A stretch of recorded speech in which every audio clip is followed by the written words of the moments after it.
పాత్రికేయ electronic media print social media మిత్రులకు ఉద్యమ నమస్సులు. మీరు మొదటి నుంచి ఈ ఉద్యమానికి అండదండలు అందిస్తూ వచ్చారు. మీ సహకారంతో, మీ అండదండలతోటే 30 ఏళ్ళుగా ఉద్యమం నిలబడుతూ వచ్చింది. లక్ష్యానికి అతి చేరువైన సమయంలో చిన్న చిన్న అవరోధాలను, ప్రస్తుతం ఎదురవుతున్న అవరోధాలను అధిగమించడం కోసం జరుగుతున్న ప్రయత్నంలో ప్రభుత్వానికి విజ్ఞప్తి చేయడం కోసమే, మా మనోభావాలను అర్థం చేసుకోవాలని కోరడం కోసమే ఈ ప్రెస్ మీటు. మీ సహాయ సహకారాలు అందించాలని కోరుతున్నాను నేను. Thank you. ప్లీజ్ నా ఫిబ్రవరి 7న హైదరాబాదులో నిర్వహించతలపెట్టిన లక్షల డప్పుల మా గుండె చప్పుడు,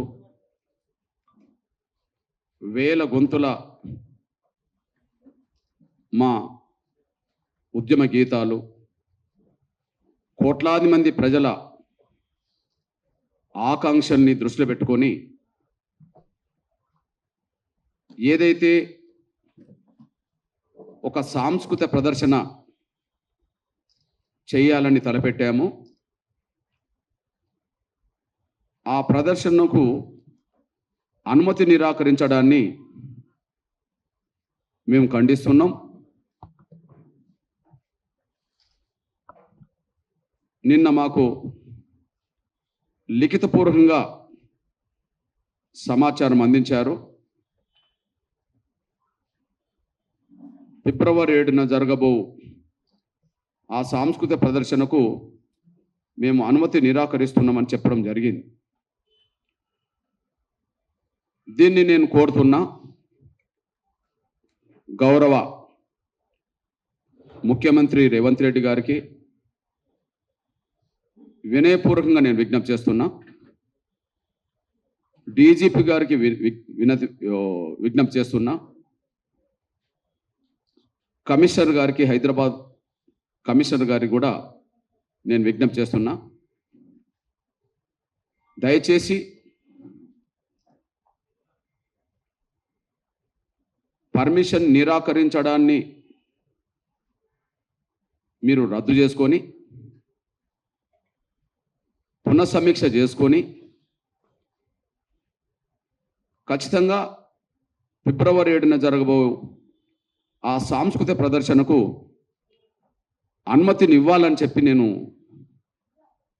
కోరుతున్నా, విజ్ఞప్తి చేస్తున్నా. ఇది ముఖ్యమంత్రికి మా విజ్ఞప్తి,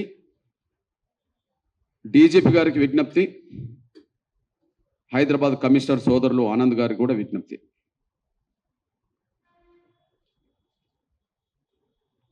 ఇది మేము ప్రభుత్వానికి వ్యతిరేకంగా ఈ ప్రదర్శన నిర్వహించట్లేదు.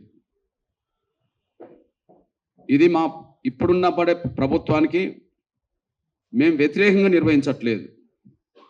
దయచేసి దీన్ని అపార్థం చేసుకోవద్దు. దయచేసి అపార్థం చేసుకోవద్దని విజ్ఞప్తి చేస్తున్నాను నేను. గత 30 ఏళ్లలో ఎప్పుడు కూడా ఇట్లాంటి ఒక కార్యక్రమాన్ని ఇవ్వలేదు. గత 30 ఏళ్లలో ఎప్పుడు కూడా ఇట్లాంటి ఒక సాంస్కృతిక కార్యక్రమాన్ని మేము ఇవ్వలేదు. 30 ఏళ్ళ తర్వాత మేము ఇవ్వడంలో దయచేసి ముందుగా మా గుండె లోతులో ఉండబడే బాధను అర్థం చేసుకోవాలి. మా గుండె లోతులో ఉండబడే బాధను అర్థం చేసుకోవాలి. ఒకటి, వర్గీకరణ అమలు కోసం మా డప్పుల ద్వారా మా గుండె చప్పుడు వినిపించాలని. వర్గీకరణ అమలు కోసం మా డప్పుల ద్వారా మా గుండె లోతులో ఉండబడే బాధను ప్రభుత్వానికి, ప్రపంచానికి వినిపించాలని ఈ 30 ఏళ్లలో ఎన్నో ఉద్యమాలు చేసి అంతిమంగా సుప్రీంకోర్టు తీర్పుతో వర్గీకరణను సాధించాం. హైదరాబాదులో బహిరంగ సభలు పెట్టడం ప్రారంభించి 29 సంవత్సరాలైంది. 94లో ఎంఆర్పిఎస్ ఉద్యమం మొదలు పెడితే అది ఒక కుగ్రామంలో మొదలైన ఉద్యమం కాబట్టి 94, 95 వరకు ఉమ్మడి ఆంధ్రప్రదేశ్లో విస్తరించడం కోసమే బోధించు సమీకరించు పోరాడనే స్పిరిట్ని దృష్టి పెట్టుకొని ఉద్యమాన్ని విస్తరించడం కోసమే 94, 95 వరకు పనిచేశాం. కానీ ఉమ్మడి ఆంధ్రప్రదేశ్లో మొట్టమొదటి మా బహిరంగ సభ, మొట్టమొదటి మా ప్రదర్శన 96 మార్చి 2న మాదిగ హక్కుల దండోర పేరుతో లక్షలాది మందిని సమీకరించాం. 96 మార్చి 2 అంటే దాదాపు 29 సంవత్సరాలు. ఈ 29 సంవత్సరాల్లో ఒక వర్గీకరణతో పాటు ఎన్నో సమస్యల మీద చలో హైదరాబాద్ నిర్వహించాం. వర్గీకరణ కోసం 3 దశాబ్దాలుగా ఎన్నో పిలుపునిచ్చాం హైదరాబాద్కు. లక్షల మంది వచ్చారు, లక్షల మంది తిరిగి వెళ్ళారు. గుండె జబ్బుతో బాధపడుతున్న పిల్లల ఉద్యమం నుంచి మొదలుకుంటే వికలాంగుల వరకు, వృద్ధుల వితంతుల పోరాటం వరకు, ఆకలి కేకల వరకు ఏదో ఒక సమస్య మీద ఈ 3 దశాబ్దాల్లో ఎన్నో సందర్భాల్లో చలో హైదరాబాద్ పిలుపునివ్వడం జరిగింది. మేము గొప్పగా గర్వంగా చెప్పుకుంటున్నది ఏంటంటే ఈ 30 ఏళ్లలో ఎన్నో ప్రదర్శనలు లక్షల మందితో జరిపిన, ఎన్నో సభలు లక్షల మందితో జరిపిన బహుశా ఏ పార్టీ ఏ సంఘం కూడా నిర్వహించలేనన్ని సభలు ప్రదర్శనలు ఎంఆర్పిఎస్ చేసింది. ఈ 30 ఏళ్లలో ఎప్పుడన్నా హైదరాబాదులో శాంతి భద్రత సమస్య ఉత్పన్నమైందా? ఈ 30 ఏళ్లలో ఎంఆర్పిఎస్ వల్ల శాంతి భద్రత సమస్య ఉత్పన్నమైందా? శాంతి భద్రతలకు విఘాతం కల్పించే విధంగా మేము ఎప్పుడన్నా నిర్ణయాలు తీసుకున్నామా? లేదు. అది ఎవరు నిరూపించలేరు. 30 ఏళ్లలో లక్షలాది మందిని సమీకరించే సంఘమైన ఎంఆర్పిఎస్ ఏ నిర్ణయం తీసుకున్నా దానికి కట్టుబడి ఉండే లక్షలాది మంది కార్యకర్తలు, కోట్లాది మంది అన్ని వర్గాల ప్రజల అభిమానంతో ఈ ఉద్యమం నిలబెట్టుకుంటూ వచ్చేశాం. ఎంఆర్పిఎస్ తీసుకునే ప్రతి నిర్ణయానికి మాదిగ ఉద్యమ శ్రేణులు, సమాజం కూడా కట్టుబడే బహిరంగ సభలోనూ ప్రదర్శనలోనూ పాల్గొంటూ వచ్చేశారు. మేమెప్పుడు కూడా శాంతి భద్రతలకు విఘాతం కల్పించే ఏ నిర్ణయం మేము తీసుకోలేదు. అలా శాంతి భద్రతలకు విఘాతం కల్పించే నిర్ణయాలే ఎంఆర్పిఎస్ తీసుకుంటే ఉద్యమం 30 ఏళ్ళు నిలబడేది కాదు. ఇది ప్రభుత్వాలకు తెలుసు, పోలీస్ యంత్రాంగ పెద్దలకు తెలుసు, సమాజానికి కూడా తెలుసు.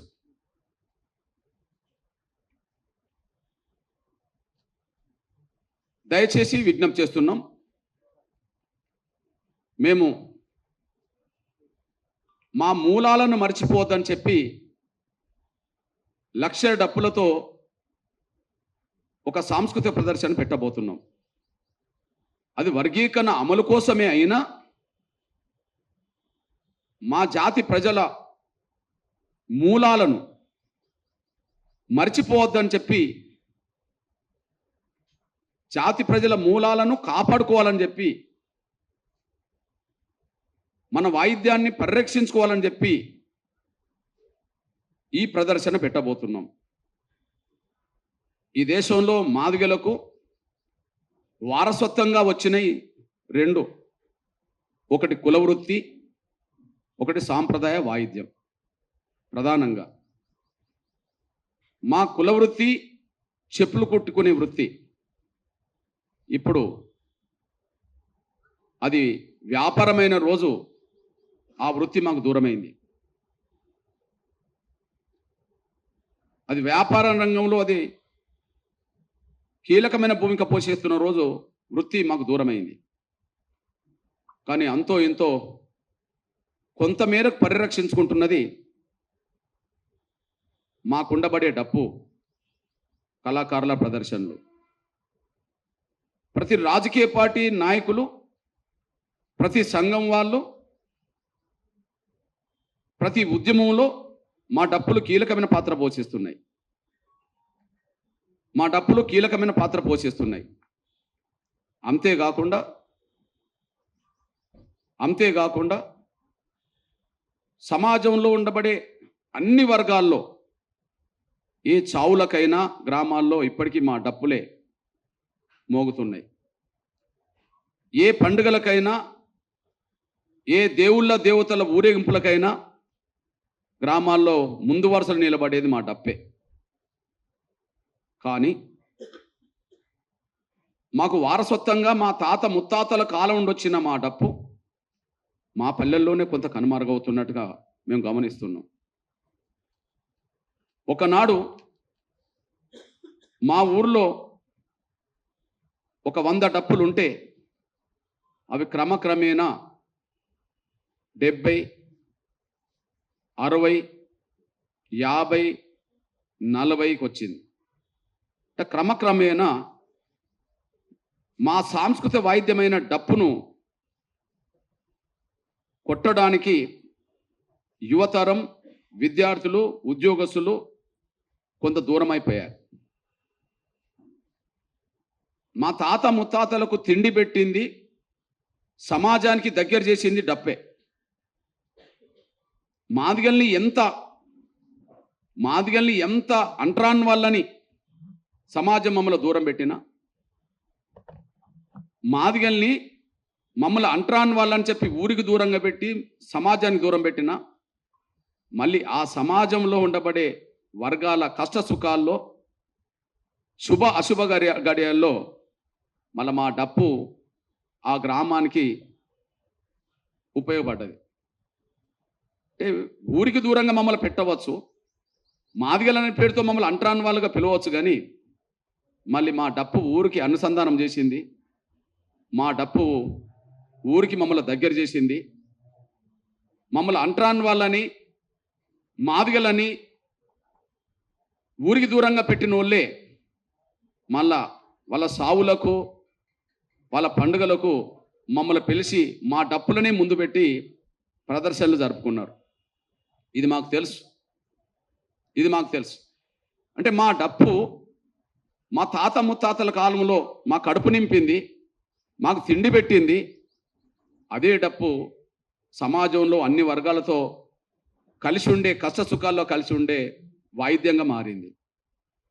కానీ గత కొంతకాలంగా మా డప్పు మా పల్లెలోనే కనుమరుగవుతున్న సమయంలో ఇది తాత ముత్తాతలకు తిండి పెట్టిన డప్పు అని, అన్ని వర్గాల కష్ట సుఖాల్లో పాలు పంచుకున్న డప్పు అని, దాన్ని మనం వదులుకోవద్దని, మూలాలు మర్చిపోయిన జాతి ఒక చరిత్ర నిర్మించుకోలేదని, మన గత చరిత్రను గుర్తుంచుకునే విధంగా మన డప్పును మన మాదిగ పల్లెల్లో పునరుజ్జీవం పొందే విధంగా అందరం కలిసి డప్పు కొడదామని, సామాన్య కుటుంబాల్లో ఉండబడే పేదలే కాదు, ఇప్పుడిప్పుడు చదువుకుంటున్న ఉన్నత విద్యావంతుల వరకు, లేదా చిన్న ఉద్యోగం నుంచి మొదలుకుంటే ఉన్నత ఉద్యోగస్తులుగా ఎదిగిన ఉద్యోగస్తుల వరకు, ఒక వార్డు మెంబర్ మొదలుకొని చట్టసభలకు వెళ్ళిన వాళ్ళ వరకు ఎవరమైనా మాదిగలమే అయినప్పుడు మన తాత ముత్తాతల కాలం నుంచి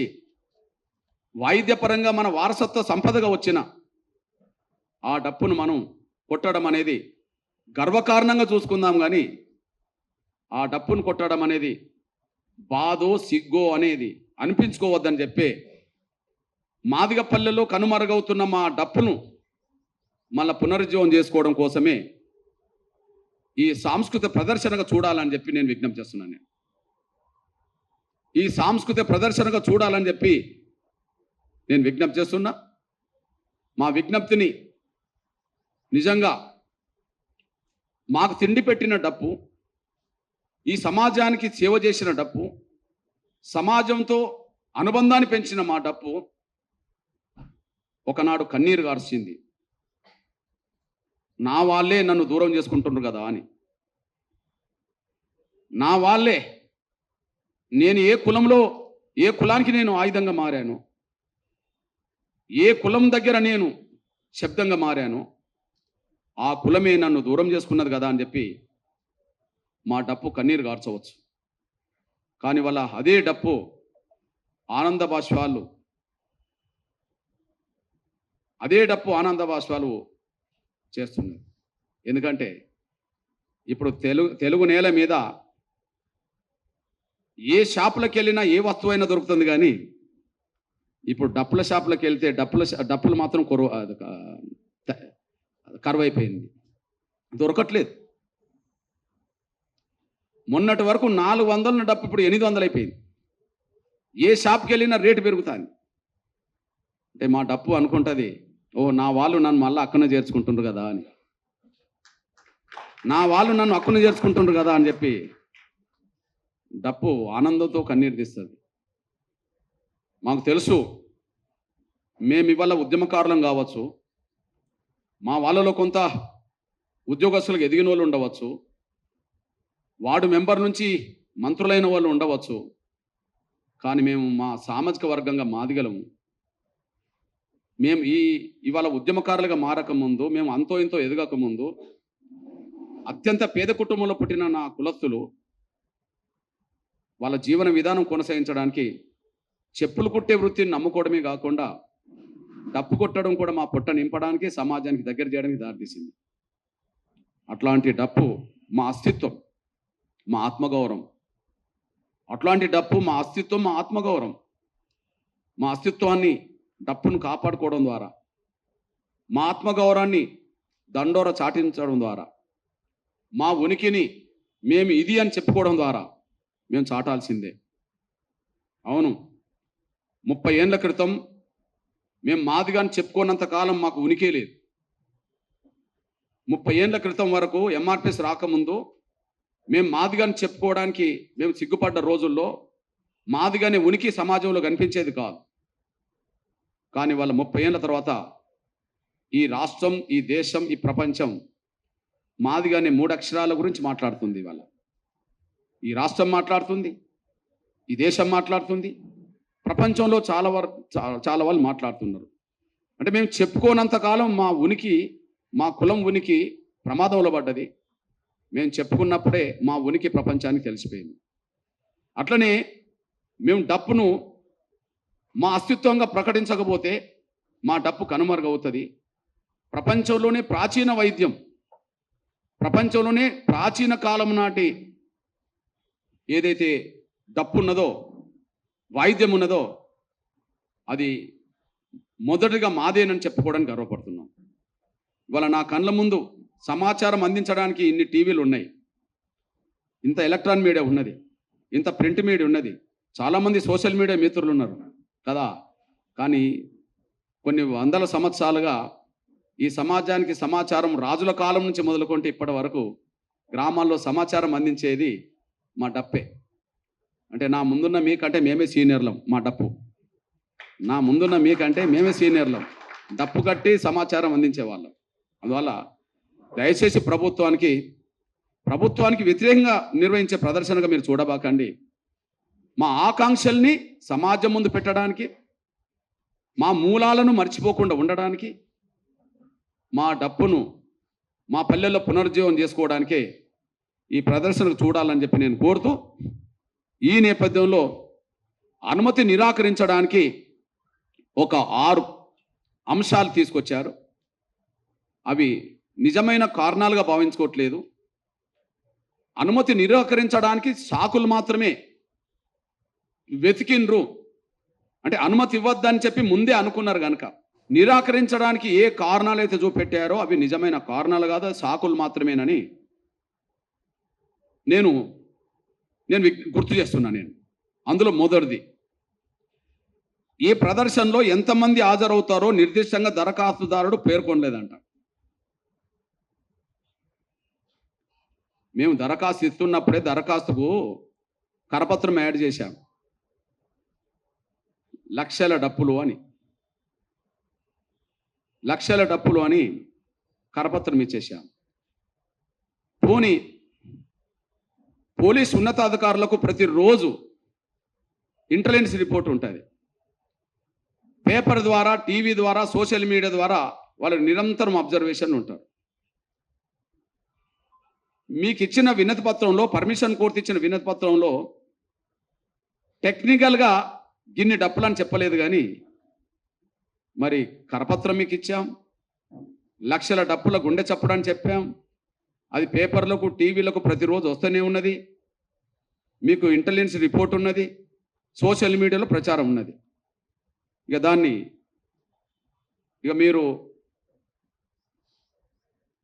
ఇంతమంది హాజరవుతారని చెప్పి నిర్దేశంగా చెప్పలేదు కనుక మేము నిరాకరిస్తున్నామని చెప్పడం అనేది అది సాకే తప్ప నిజమైన కారణం కాదు. ఓకే, నేను మొదటి దానికి ఒక ఆన్సర్ కూడా ఇస్తున్నా. ఒకవేళ నిర్దిష్టంగా ఇంతమంది హాజరవుతుండ్రని చెప్పి మీకు అందులోనే పేర్కొంటే ఇచ్చేవాళ్ళ?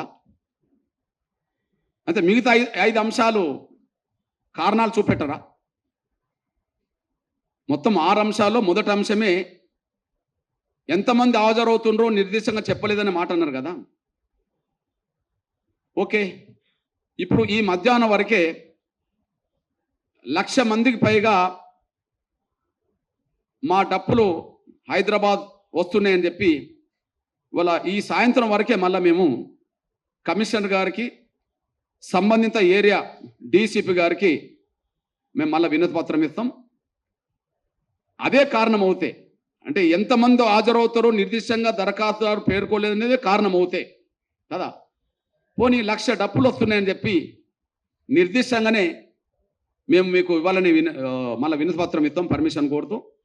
ఇక మిగిలిన కారణాలు చెప్పకుండా, మిగతా సాకులు చెప్పకుండా పర్మిషన్ ఇవ్వాలని చెప్పి నేను కోరుతున్నా. ఇది ప్రభుత్వానికి వ్యతిరేకం కాదు. మా సాంస్కృతిక వాయిద్యం ప్రదర్శన అనే విషయం మర్చిపోవద్దు. మేము ఈరోజే మళ్ళీ మా ఎంఆర్పిఎస్ ప్రధాన నాయకత్వం ఖచ్చితంగా పర్మిషన్ కోరుతూ అక్కడికి వెళ్తుంది. నంబర్ 2, ఈ కార్యక్రమానికి అనుమతి ఇస్తే శాంతి భద్రత సమస్యలు తలెత్తే అవకాశం ఉంది. గత అనుభవాల దృష్టి పెద్ద ఎత్తున ప్రజల సమీకరణ జరిగే అవకాశం ఉన్నందున ఈ కార్యక్రమ నిర్వహణకు చేతిలో నుండి అదుపు తప్పిపోయే పరిస్థితి ఉంది. అసాంఘిక శక్తులు చొరబడి శాంతి భద్రత సమస్యను సృష్టించే అవకాశం ఉంది. దీనివల్ల హింస తలెత్తే ప్రభుత్వ మరియు ప్రైవేట్ ఆస్తుల ధ్వంసం అయ్యే ప్రమాదం ఉంది. ఇది చాలా అన్యాయం. ఇది చాలా అన్యాయం. ఈ కార్యక్రమానికి అనుమతి ఇస్తే శాంతి భద్రత సమస్యలు తలెత్తే అవకాశం ఉంది. మేమేమన్నా పరిశలు పట్టుకొని వస్తున్నామా? మేమన్నా కర్రలు పట్టుకొని వస్తున్నామా? మేము సాంస్కృతిక వాయిద్యాన్ని పట్టుకొని వస్తున్నాం. అది మా డప్పును పునరుజ్జీవనం చేసుకోవడం కోసం, ప్రపంచానికి మా ఆకాంక్ష వినిపించడం కోసం వస్తున్నాం. ఎట్లా శాంతి భద్రత సమస్య ఉత్పన్నమవుతుంది? గత అనుభవాల దృష్ట్యా పెద్ద ఎత్తున ప్రజల సమీకరణ జరిగే అవకాశం ఉన్నందున అని అన్నారు. ఓకే, అవును, గత అనుభవాలు చెప్పింది ఏంటిది? ఎప్పుడు చెలో హైదరాబాద్ ఎంఆర్పిఎస్ పిలుపునిచ్చినా లక్షల మంది వచ్చారు. ఎప్పుడు చెలో హైదరాబాద్ పిలుపునిచ్చినా లక్షల మంది వచ్చారు. మరి లక్షల మంది వచ్చారు, లక్షల మంది తిరిగి వెళ్ళారు, కానీ ఎక్కడనన్నా శాంతి భద్రత సమస్య ఉత్పన్నమైన రోజు చూపెడతారా ఈ 30 ఏళ్లలో? మీరు చెప్పిందే కరెక్టు. అవును, ఎంఆర్పిఎస్ పిలుపునిస్తే లక్షల మంది ఎందుకు వస్తారు? వాళ్ళ ఆవేదన అలాంటిది, వాళ్ళ ఆకాంక్ష అలాంటిది, వాళ్ళ గుండెల్లోతు బాధ అలాంటిది. కాబట్టి పిలుపుకు స్పందించే జాతి ప్రజలు, సమాజం ఉన్నది కాబట్టి ఆవేదన ఉన్నదనేది నిరూపించుకోవడానికి, మా ఆకాంక్ష బలమని నిరూపించుకోవడానికి మాదిగలు తండోపతండాలుగా ప్రతి గ్రామం నుంచి కదులుతారు. మాది న్యాయమైన పోరాటం కాబట్టి సమాజంలో అన్ని వర్గాల అండదండలు ఉండడం వల్ల వాళ్ళు కూడా వస్తారు. మరి 30 ఏళ్లలో లక్షల మంది వచ్చారు పోయారు, కానీ హైదరాబాద్లో శాంతి భద్రత సమస్య ఫలానా రోజు ఉత్పన్నమైంది అని చెప్పి ఏదన్నా రికార్డు చూపెడతారా? నంబర్ 1 లేదు. అదే సమయంలో సమీకరణ ఎక్కువ జరిగే అవకాశం ఉన్నందున ఈ కార్యక్రమం నిర్వహణకు చేతుల నుండి అదుపు తప్పిపోయే పరిస్థితి ఉందని చెప్తున్నారు. ఇది అన్యాయం. ఎంఆర్పిఎస్ ఒక పిలుపునిస్తే ఆ పిలుపుకు లక్షల మంది వస్తారు. ఆ వచ్చి తిరిగి పొమ్మంటే లక్షల మంది తిరిగిపోయారు. పిలుపుకు లక్షల మంది వచ్చారు, లక్షల మంది తిరిగిపోయారు. ఇక మా చేతుల నుండి అదుపు తప్పిపోయే పరిస్థితి ఎక్కడొచ్చింది? అసలు ఎలా ఊహిస్తున్నారు మీరు? లక్షల మంది వచ్చారు, లక్షల మంది మళ్ళీ తిరిగి వెళ్ళమంటే వెళ్ళారు కదా. మా చేతుల నుంచి అదుపు తప్పిన పరిస్థితి ఈ రాష్ట్రంలో ఎప్పుడన్నా వచ్చిందా? నాయకత్వాన్ని గౌరవించే, నాయకత్వ ఆదేశాలను పాటించే జనం, కార్యకర్తలు మాకు లక్షల సంఖ్యలో ఉన్నారు. కాబట్టి మేమెప్పుడు శాంతి భద్రతలకు విఘాతం కలిగించాలనో లేదా హైదరాబాదులో కావాలనేదో చేయాలనో చేసిన చరిత్ర లేదు, మేము చేసే అవసరం మాకు లేదు. దయచేసి మా చేతుల నుంచి అదుపు తప్పుతుందనే మాట అది సత్యదూరం, అది గమనించండి. ఉద్యమం ఎప్పుడు నాయకత్వం అదుపులోనే ఉన్నది. దానికి కారణం ఏదో శాసించడం కాదు, మా కార్యకర్తలకు మా పట్ల ఉండబడే అభిమానం, గౌరవం, ఏ నిర్ణయం తీసుకున్నా కట్టుబడి ఉండాలనే ఆకాంక్ష, దృక్పథం బలంగా ఉండడం వల్ల మేమెప్పుడు గాంధీ మార్గంలోనే ఉద్యమం చేయాలనుకున్నాం. అంబేద్కర్ ఇచ్చిన స్ఫూర్తితోటే పోరాటం చేయాలనుకున్నాం. మమ్మల్ని 30 ఏళ్ళు ఈ ఉద్యమం నిలబడి నడుపుతున్నదంటే ఈ దేశానికి స్వాతంత్రం సాధించిన మహాత్మా గాంధీ మార్గంలో, సామాజిక న్యాయం కోసం శాంతియుతంగా పోరాటం చేసిన అంబేద్కర్ మార్గంలో మా ప్రయాణం కొనసాగుతుంది. కాబట్టినే ఇంత శాంతియుతంగా నడిపిన ఉద్యమం దేశంలో ఎక్కడ లేదు, మేమే నడుపుతున్నాం. తర్వాత అసాంఘిక శక్తులు చొరబడి శాంతిబద్ధ సమస్యను సృష్టించే అవకాశం ఉంది అని అన్నారు. అసలు ఇది ఎంత అన్యాయము? మా ఉద్యమంలో అసాంఘిక శక్తులు చొరబడడం ఏంది? 30 ఏళ్ళుగా చొరబడని అసాంఘిక శక్తులు ఇప్పటిట్లో చొరబడతారు? మీరు పంపితే తప్ప. ఈ కార్యక్రమాన్ని జీర్ణించుకోలేని స్వార్థపర శక్తులు ఎవరన్నా అట్లా చొరబడేలాగా చేస్తే తప్ప, లేదా ప్రభుత్వానికే మా కార్యక్రమం ఇష్టం లేకపోతే వాళ్ళు ఎవరన్నా పంపితే తప్ప అసాంఘిక శక్తులు ఎట్లా చొరబడతాయి? ఒకవేళ అసాంఘిక శక్తులే చొరబడతాయని మీకు అనుమానం ఉంటే మీకు ఇంటెలిజెన్స్ రిపోర్ట్ ఉన్నది కదా, వాళ్ళు ఎవరో గుర్తించానట్టే కదా, మీరు వాళ్ళని అదుపులోకి తీసుకోండి. మేము ఎప్పుడు శాంతియుత పందానే నమ్ముకున్నాం, మేము ఎప్పుడు ప్రజాస్వామ్యాన్ని నమ్ముకున్నాం, ఎప్పుడు రాజ్యాంగం ఇచ్చిన పౌర హక్కుల్నే మేము నమ్ముకున్నాం. మా నుంచి ఇంతవరకు 30 ఏళ్ళలో ఏ శాంతి భద్రత సమస్యకు విఘాతం కలగలేదు. మా ఉద్యమంలో ఇప్పటి వరకు ఏ అసాంఘిక శక్తులు చొరబడలేదు, చొరబడడానికి మేము అవకాశం ఇవ్వలేదు. మరి మీకు అనుమానం ఉంటే అనుమానించదగ్గ వ్యక్తులు ఎవరినో వాళ్ళని ఐడెంటిఫై చేసుకున్నట్టే కదా, వాళ్ళని అదుపులోకి తీసుకుంటే అయిపోతుంది కదా. పలానోళ్ళ వల్ల అసాంఘిక శక్తులు చొరబడే అవకాశం ఉన్నదని చెప్పి మీరు బహిరంగ ప్రకటించవచ్చు కదా. అందువల్ల ఇష్టం లేని వాళ్ళు ఎవరన్నా అట్లా చేస్తారనుకుంటే మేము మా గుండె చప్పుడు వినిపించాలనుకున్నాము, కానీ అసాంఘిక శక్తులను మేము చొరబడాలని మేము కోరుకుంటామా? మాకు తెలుసు, మేము సమస్య పరిష్కారం కోరుకుంటున్నాం. సమస్య పరిష్కారం ఇష్టం లేని వాళ్ళు ఏదన్నా కుట్ర చేయాలనుకుంటే కుట్ర చేసే వాళ్ళని అదుపులో పెట్టుకోండి, కుట్ర చేసే వాళ్ళని అదుపులో పెట్టుకోండి. వాళ్ళు ఎవరో సమాజం ముందు ఎక్స్పోజ్ చేయండి. ఎవరు అసాంఘిక శక్తులో ఎవరు చొరబడాలనుకుంటుండ్రో వాళ్ళను అదుపులో పెట్టండి, ఎక్స్పోజ్ చేసి అదుపులో పెట్టండి, మాకే అభ్యంతరం లేదు. కాబట్టి దాన్ని దృష్టి పెట్టుకోవాల్సిందిగా అది చేస్తున్నాం.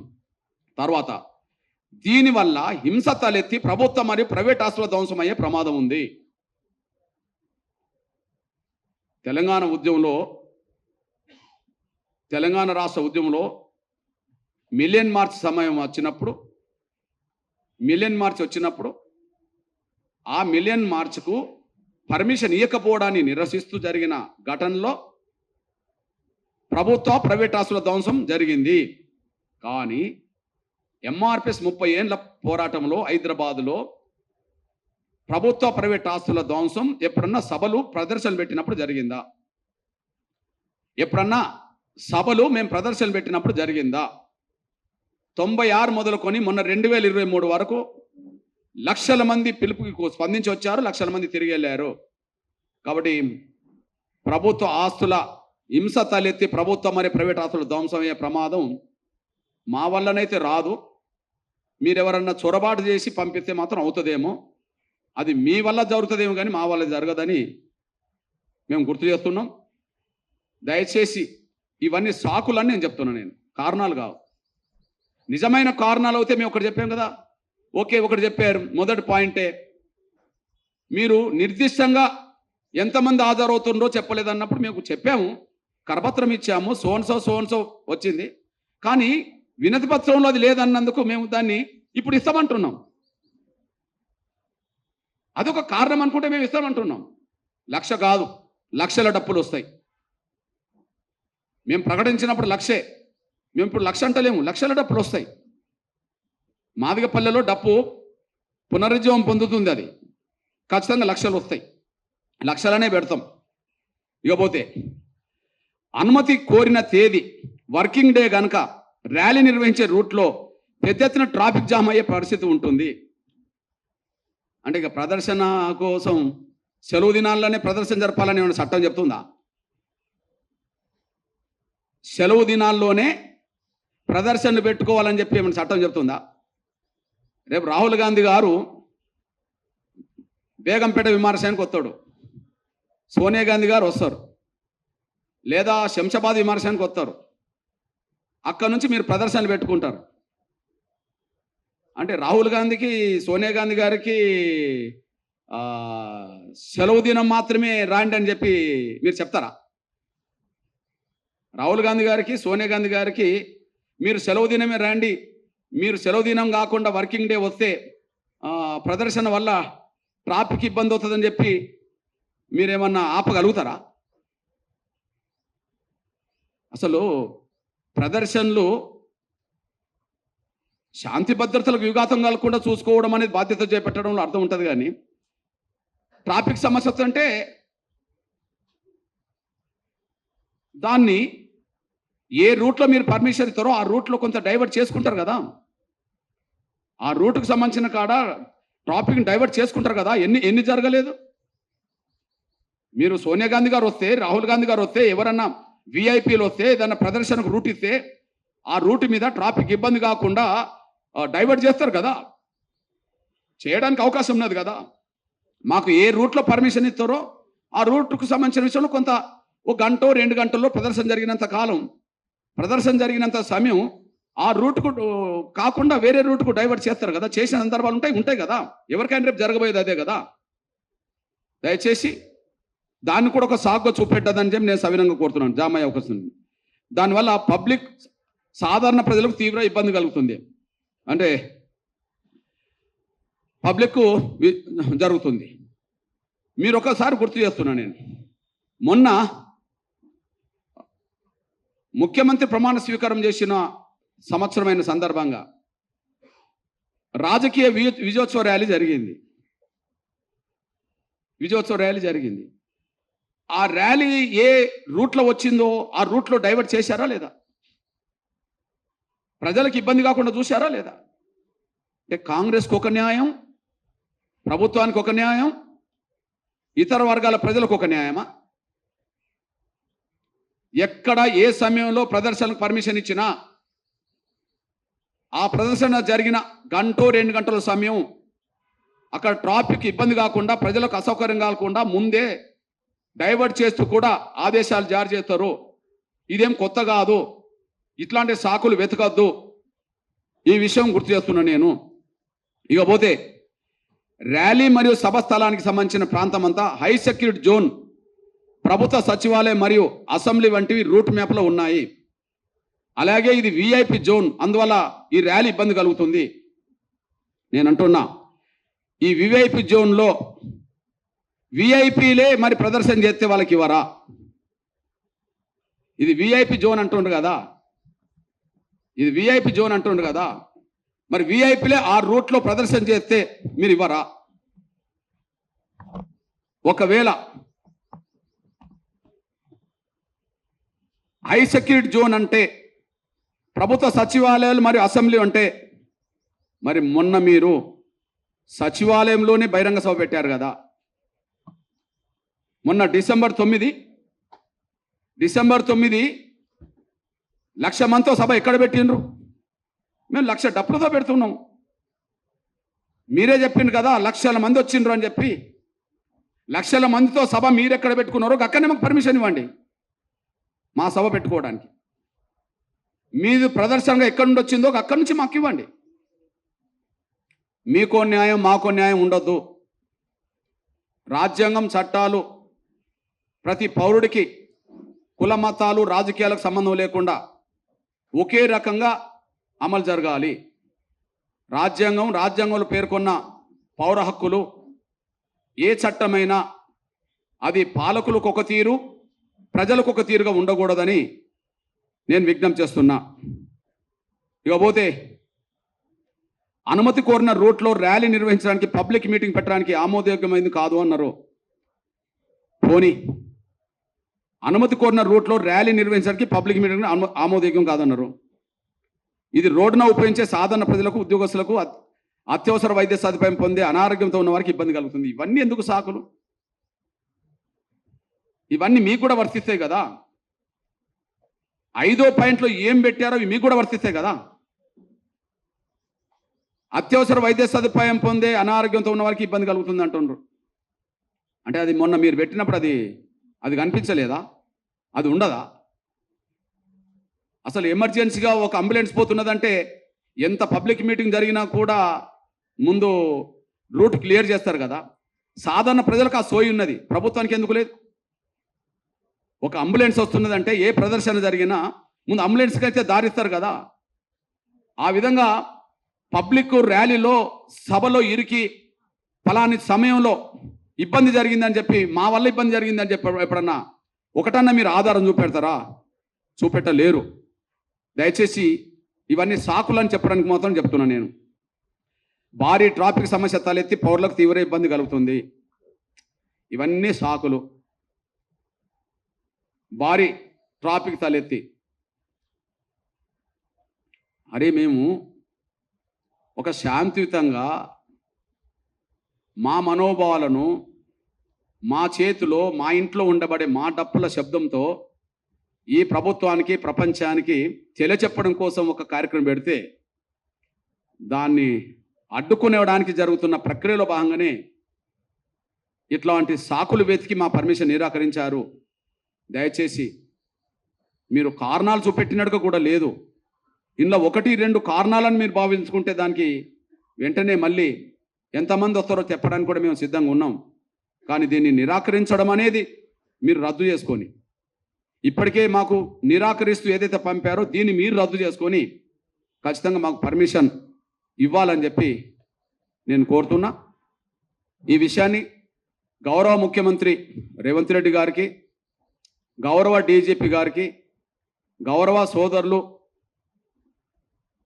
కమిషనర్ ఆనంద్ గారికి నేను విజ్ఞప్తి చేస్తున్నా. ఇది సాకులు మాత్రమే తప్ప కారణాలు కావు. ఏదో రకంగా మా ప్రదర్శన జరగకుండా చూడడం కోసమే ప్రభుత్వమే ఇట్లాంటి ప్రయత్నాలు డిపార్ట్మెంట్ ద్వారా చేపిస్తున్నదని చెప్పి మేము భావిస్తున్నాం. ఎందుకంటే మేము పర్మిషన్ కోరుతున్నప్పుడు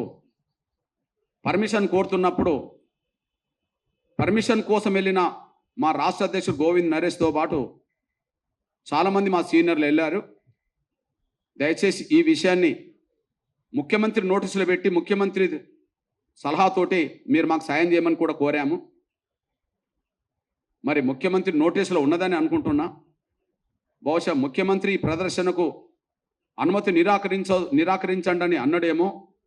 కమిషనర్ ఆరూపంగా ఆయన ఇంటర్నల్గా లిఖితపూర్వంగా ఇచ్చిన ఆదేశాల కంటే మీరు పర్మిషన్ నిరాకరించండి అని చెప్పి ముఖ్యమంత్రి అన్నడేమో.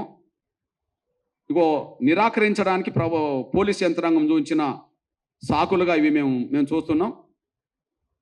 బహుశా ముఖ్యమంత్రికి విజ్ఞప్తి చేస్తున్నాం, మా లక్ష డప్పుల ప్రదర్శన జరపడం మీకు ఇష్టం లేదేమో, మీకు ఇష్టం ఉంటే మాకు పర్మిషన్ వచ్చేది. ప్రోగ్రాం కాదు ఇది. మా ఆకాంక్షను తెలియజెప్పుకోవడం, వెంటనే అమలు చేయించుకోవడం, మా బిడ్డల భవిష్యత్తును కాపాడుకోవడం కోసమే తప్ప మేము ఎవరికి వ్యతిరేకం కాదనే విషయం కూడా, ముఖ్యంగా మీకు కూడా మేము వ్యతిరేకం కాదనే విషయాన్ని దయచేసి గుర్తెరగాలని చెప్పి మొదటిసారి 30 ఏళ్ళ తర్వాత మొదటిసారి మా డప్పును ప్రపంచం ముందుకు చూపెట్టబోతున్నాం. మా గుండె చప్పుడు మా డప్పు ద్వారా వినిపించబోతున్నాం కనుక దయచేసి ముఖ్యమంత్రి ప్రత్యేక చొరవ తీసుకొని ఖచ్చితంగా ప్రదర్శనకు అనుమతి ఇచ్చే విధంగా మీరు డీజీపీ గారితో కమిషనర్ గారితో మాట్లాడాలని చెప్పి మా ఆకాంక్షను తెలియజెప్పుకోవడానికి మీరు సహకరించాలని చెప్పి నేను గౌరవ ముఖ్యమంత్రి రేవంత్ రెడ్డి గారికి విజ్ఞప్తి చేస్తున్నా, గుర్తు చేస్తున్నా. ధన్యవాదాలు. ఉండేది ఎట్లా ఉంటుంది అది అందరికీ తెలిసే. ఏ రూపంగా ఉండాలో ఉంటుంది, అది దానిదే ఉన్నది, అది వాళ్ళకే తెలుసు. ఓకే, అయితే ఒకటి చెప్తున్నాం, 3 గంటల లోపు 4-5 గంటల లోపు ముందు మొదటి పాయింట్కి అయితే మేము చెప్తాం. మిగతా అన్నీ సాకులే. ఇది కూడా సాకే, ఎందుకంటే ఇంటెలిజెన్స్ రిపోర్ట్ వెళ్ళిపోయింది, పేపర్లో వచ్చింది, టీవీలో వచ్చింది, సోషల్ మీడియాలో వస్తున్నది. కరపత్రం ఇచ్చాము 1,00,000 డప్పులని. 1,00,000 కాదు, ఇప్పుడు లక్షలు వస్తాయి. ఇది గ్యారెంటీ. మేము లక్షలనే పెడతాం. ఎందుకు ఇవ్వదు? రేపు కాంగ్రెస్ ఏదన్నా మేము ఇది చేస్తామని చెప్పి విజయోత్సవ ర్యాలీలు పెడతారు, లక్షలు వస్తారు, వాళ్ళు ఎక్కువ ఇవ్వరు. అయింది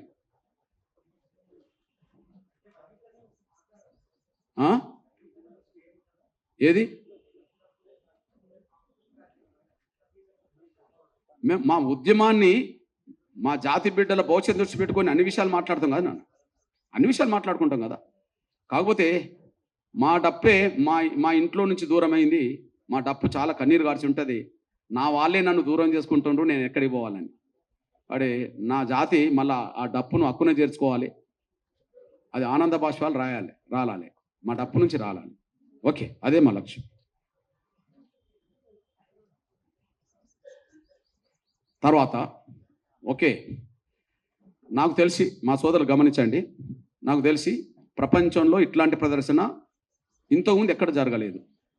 దయచేసి ఇది ఒకటి గుర్తుంది. బహుశా అది కూడా కంటవింపుకున్నదేమో ఎవరికన్నా. ప్రపంచంలో ప్లీజ్, ప్రపంచంలో ఇట్లాంటి కార్యక్రమం, ఒక సాంస్కృతిక కార్యక్రమం. మీరు అందరికీ తెలుసు, ప్రపంచంలో వాయిద్యాలు లేవా? ఈ దేశంలో వాయిద్యాలు లేవా? చాలా కులాల చేతిలో వాయిద్యాలు ఉన్నాయి, ప్రపంచంలో వాయిద్యాలు ఉన్నాయి. కానీ ప్రపంచవ్యాప్తంగా 1,00,000 వాయిద్యాలతో, అంటే డప్పు ప్రపంచవ్యాప్తంగా 1,00,000 వాయిద్యాలతో ఎక్కడ ప్రదర్శన జరిగిందంటే ప్రపంచ చరిత్రలోనే అది లేదు. బహుశా మాదిగల డప్పుకు అది ప్రపంచ చరిత్ర కాబోతుంది, అది గిన్నిస్ బుక్లోకి ఎక్కబోతుంది. బహుశా వీళ్ళ చరిత్ర గిన్నిస్ బుక్లోకి ఎట్లా ఎక్కనిస్తామని అనుకుంటుండ్రేమో కదా. ఆయన ఏదో రూపంగా గిన్నిస్ బుక్లోకి ఎక్కక తప్పదు. ఓకే, మా డప్పుకు ప్రపంచవ్యాప్తంగా విలువ గుర్తింపు తీసుకొచ్చే కార్యక్రమం కూడా ఇది. దయచేసి గమనించండి, పర్మిషన్ ఇవ్వాలని నేను కోరుతంగా. జరిగేది హైదరాబాద్లో కదా, హైదరాబాద్ పేరు గిన్నిస్ బుక్లోకి ఎక్కుతుందిగా మళ్ళీ ఈ పేరుతో. మన తెలంగాణ ప్రజలకు అది గర్వకారణం కదా, ఆంధ్రప్రదేశ్ తెలుగు ప్రజలకు మన గర్వకారణం కదా, దక్షిణాదికి దేశానికి గర్వకారణం కదా. ఒక రకం చెప్పాలంటే రేపు మన ప్రదర్శన దేశానికే గర్వకారణం. అట్లా రిసీవ్ చేసుకోవాలి. దయచేసి ప్రపంచం మొత్తం గర్వపడే కార్యక్రమం హైదరాబాద్లో జరగబోతుంది. అది ముఖ్యమంత్రికి పేరే, తెలంగాణ ప్రజలకు పేరే, తెలుగు ప్రజలకు పేరే, దక్షిణాదికి పేరే. అది ప్రపంచ రికార్డులోకి ఎక్కుతుంది కాబట్టి ఈ దేశానికి పేరే. అట్లాంటి గొప్ప కార్యక్రమాన్ని దుర్బుద్ధితో ఇబ్బందులు పెట్టొద్దని చెప్పి, అనవసరమైన సాకులు వెతకద్దని చెప్పి నేను విజ్ఞప్తి చేస్తున్నాను. ధన్యవాదాలు. రైట్.